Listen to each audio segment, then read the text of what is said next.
Alright guys, it's time to talk about the 2022 Christmas mystery boxes and what we got inside of them. Now I'm gonna focus on the items and the themes of these boxes for the review, because it would be a lot longer if I talked about everything here. Such as the fact that it took till July for the props to finally come out, giving us everything that was supposed to be delivered in the mystery boxes, and they made next to no public announcements to update or inform people about why these props were coming out so late or what was taking so long. You would have no idea what was going on with your money for the super box until several months later with a live stream. And that's not even talking about the fact that they never gave any public information about the other mystery boxes. And the fact that everything was all coming out super late and most people were left in the dark as to why. In fact, on Vort's Gun Discord, they made about 2 release date estimates and they were both wrong and they just gave up. But again, we're not here to talk about all those other issues with this box, because that would take a lot of time to go over just about everything. But to summarize, this Christmas was a pretty big mess that didn't make the developers look so good, except for the items themselves. They were all very nice, and I'll be getting into that later, of course. So the themes for the mystery boxes have been a new thing as far as I'm aware. This is the first time that they have done anything like this. Normally we have a gift through Super system for the Christmas mystery boxes, giving 5 boxes in total. With the themes, they added 3 more mystery boxes. I believe that themes are actually a pretty good thing, as it allows people with a budget to buy exactly what kind of items they are looking for, instead of having to guess on random boxes. However, when you largely don't stick to those themes and start moving guns around to different boxes, you then start having a major problem, and that is exactly what happened here. Because now those people on a budget that can only buy a limited amount of boxes are going to feel like they've gotten tricked and robbed, because they got something completely different from what they wanted or expected, and then to find out that the stuff they wanted is actually in another box and now they can never obtain it again has to be absolutely frustrating. The best example of this is if you bought the heavy resistance box looking for some good scrap combat based weapons, only to find that it came with an absolutely slow loading double barrel shotgun and just a suppressor. And then you see in the hunter's gift was a scrap automatic rifle in 5.56 NATO and a combat laser sight that can apparently take a beating. Now that does not sound like you're hunting any animals. That sounds like you're going to be hunting people with that rifle. And in this box's case, they did actually switch the rifle and the double barrel around because they started working on the Christmas guns before they even decided to go with the themes, and it would have ended with 2 shotguns in the hunter's pack. But still, just seeing and knowing that there is no second chance on getting that gun ever again, and that it should have definitely been in the box you bought, whether switched or not, that has not got to feel great. So now let me just go through some of the boxes here and compare the themes to what you actually got. We can skip warm gift through scrap gift because they all fit their themes pretty well. But first we have the hunting gift, which again came with an automatic assault rifle in 5.56 and a combat laser sight that can withstand a lot of damage before breaking. You're not going to cause a lot of heavy resistance with a slow loading double barrel shotgun and a suppressor. For the covert gift, which clearly states in the description is the whole thing is about stealth, you're not going to be very sneaky with an underbarrel grenade launcher and a 22 automatic laser gun with a 100 round capacity.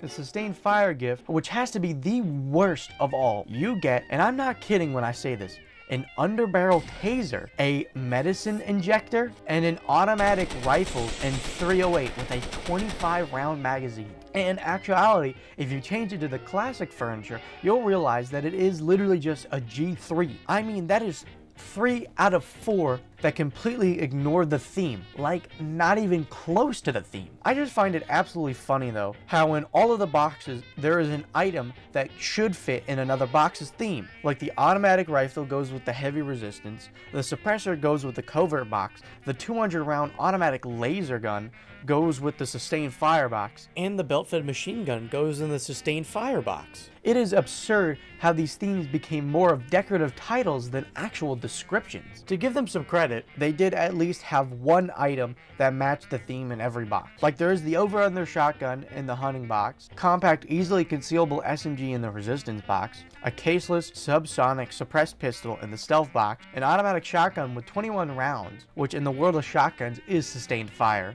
But that still doesn't change the fact that this is just one item out of 3 to 4 items in each box. And the fact that they had items that perfectly fit themes of a box in a different mystery box, I mean, just think about it for a second. You can't afford to buy all the boxes, so you get the one you want based on a theme. So you buy the sustained fire box because you want to get a high capacity automatic gun. I mean, it says sustained fire. It's got literal miniguns on the art. And in the description, it talks about laying down a wall of projectiles. It all screams machine gun. But when it comes out, you get a taser, injectors, and a bulkier version of the G3 with only a 25 round capacity, which is 5 more than the real G3. At least you get one item that is sustained fire, right? Well then, you find out that the box that is released right after contains a belt-fed machine gun with 150 rounds in it. Then you find out that the box released right before the sustained fire box has an automatic laser gun with a capacity of over 100 rounds. And now you can never get those items ever again. Now tell me, how exactly are you gonna feel that the one box labeled sustained fire only had one sustained fire item? You're definitely not gonna be happy, I can tell you that. So to cap off this segment of the video, I just have one question. Why? Why would you go through this if you weren't able to? Why would you rush adding these themes when it was too late and the Christmas boxes were already under production? Why would you put items in the wrong themed boxes? Why could you have not just removed the theme and had more Christmas boxes? Why could you not stick with the regular amount of Christmas boxes and save the extra guns for later? So with that part out of the way, I'll do a fast rundown of my opinion about each item they added from the Christmas boxes from gift to super, ignoring the themes this time, because they aren't bad items if you look at it. The tea and the worm gift is, well, tea. The steam is a very nice effect, and the decorative cup it comes in is pretty nice, but again, it's nothing too crazy. Next is the ancient gift, which is in terms of ATF and not in the real world. This is the, I'm gonna say the Quaiman, which is to me just a generic Milsim pistol that I'm probably never gonna use. And then there's the Tomahawk, which probably should have been in some sort of third Wild West pack or like a Frontiersman pack and not a limited time item. But this is one of the things that Nick actually explained to me about, and that there was a very limited selection of items that they wanted to add from the old game. So that's just what they went with. The scrap gift has the capper, which is a very nice pistol with some good customization, but to me, I don't think it's very scrappy enough. When I think scrap pistol, I'm thinking more like the blackjack. The only part of this that you can really tell is scrap is the popper with a few rusted bits. And I'm glad that they are doing a lot more underbarrel stuff in this game compared to ATF 7, which had underbarrel stuff as late additions to the game. We've also never seen underbarrel items for pistols before. Then there's the Outlaw's toothpick, which is pretty mediocre. Just a knife with a selling point of a lot of customization, but at the end of the day, there's only really so much you can do with it. You can really just turn it into a butcher's knife or like something with a kitchen knife, and you can change the handle and you can change the color, and that's just it. Probably should have not been a limited time item as well. The Hunter's Gift has the Sterling Field A, which I absolutely adore this thing. Everything about it is just nice. The Gauss gun version is exactly what you think a modern looking Gauss gun would look like. Not just those two lever actions, which have very little sci-fi on it. This one goes full blown into the sci-fi with all the wires, all the little gizmos running along the barrel. And the normal version is very well detailed and is such a smooth and clean looking gun compared to something like the Triple Dog. I'm really not a fan of the Triple Dog myself, so this thing is very good alternative. Only real complaint is the absolute lack of any and all customization. I would have loved to see different barrel length and different colors. Next in the box is the Canary, which is a gun with an endless amount of customization. I mean, there is a lot you can do with this gun, and that is this gun's strong suit. It also has this very scrappy look to it, which is a personal favorite style of mine. Then you have the sight, which is really just some laser combat sight. I've never really used it on anything, to be honest, and I don't really know many guns in game which will match its looks or fit its purpose. But that doesn't really mean it's not a good looking sight. It has very good detail on it with all its little adjusters and dials on the side. The heavy resistance gift, which comes with the 8 gauge. Now, to be fair, the model itself isn't half bad. The weird sight is, well, weird. And when you add the stock, it almost looks like it was glued onto the back. It doesn't even look like it fits properly. And then there's a lot of other problems with this gun itself. To start easy here, they seriously had to name the thing just its caliber. I mean, come on. That's like me calling the Canary 5.56 NATO or the Mendel 9mm. And it was an absolute missed opportunity to call this thing a coach gun. Other than hunting, shotguns of this style were used as defense guns in carriages. Now, of course, not in that caliber, but I mean, at least it's an actual name. Also, this thing is absolutely slow loading, because once you load in the shells, you then have to pull each hammer back individually, and the game has a little pause in between each one. It should have been you just press E once and your character pulls both hammers one at a time in the same animation. Also, the caliber it's in is a joke. I mean, no faction allows you to use it because of the caliber has no real use because it's such a monster. You're gonna have to ask PTK or PTC when you even pull this thing out at close ranges. Similar to the 50 BMG. I mean, honestly, I'm just so confused why this gun is here and not in another Wild West pack in 10 gauge. Then there's the Alpine Suppressor, which I in fact love a lot because I am not at all a fan of any of the other suppressors that came from that one pack. They are either really bulky or really don't look that good on any gun. But with this one being gun gray and looking more like an actual suppressor, it fits perfectly on a lot of guns. It's just too bad that most factions won't let you use it. The stealth box has the M220N, the underbarrel grenade launcher, which is a very nice looking grenade launcher that even has a built-in laser. But it's a shame that you can't customize it to take different rounds. And the bounce on the smokes is absolutely insane. Like, if you hit this thing at the wrong angle, these things will actually bounce back and past you. Then there's the owl binoculars. They're all right. I do like to see how thermal binoculars have changed since ATF 7, and the owl thermal binoculars now adding windage and distance, and they actually do update and change, which is a very great detail to see. However, it's a bit of a shame it's so tactical looking. Like, this thing does not look like it fits in the hand of a wasteland. It feels like this was specifically made to spoon feed the USRF with more items. Just like how next to all guns in game have a green variant, and the USRF colors are dark green, just like the rifle. The Spectre is an alright gun to me. It's again a gun I don't think I'd ever consider using, unless I was like in the Alumni or the USRF, but it's a very nice looking sci-fi gun, and the fan does give an interesting detail that makes the gun look a bit more busy. But it is a shame that it's just in 22 though. Next is the DT7, which is a very tactical looking gun, which I'm not really mad about this time. And the caseless ammo thing sets it apart from all of the guns in game as of right now. But the color, man.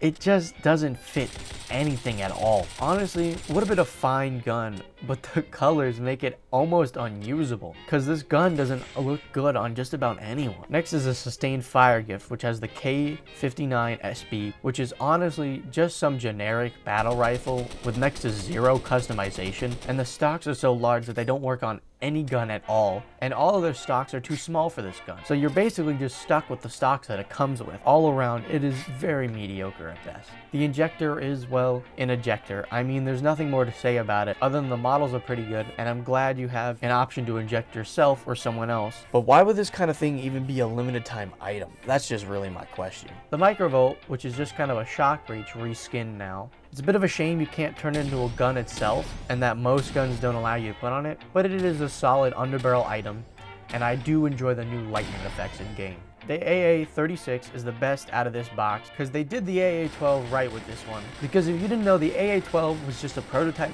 and it shows in the real life version. So the way they did this in game was very clean. And you have a ton of customization with this gun that makes it pretty unique, that are whole new interpretations of the AA-12. Finally, there's the Super Box with the Super Colt, which is an absolutely beautiful model. I mean, they did the 1911 right here with this one, especially when you look back at ATF 7. I mean, it just doesn't hold a candle. And then when you add all of its attachments, this thing looks like it came straight out of Cyberpunk. And the gel rounds that it uses is an interesting concept. All around, this really just shows how much ATF has changed since 7. Next is the Nortiel, which I believe is a recreation of the SMG from the Bounty Hunters pack in ATF 7, which can show you just how much the quality of models have changed since ATF 7. I know I keep going on about it, but it is truly just night and day when you look between the two things. But honestly, other than that, there's not much to write home about this one. It's just kind of a generic looking SMG. After that is the ASR 50 Prime, which is a very tactical looking gun, which I'm not much of a fan of, but this is the only gun as of right now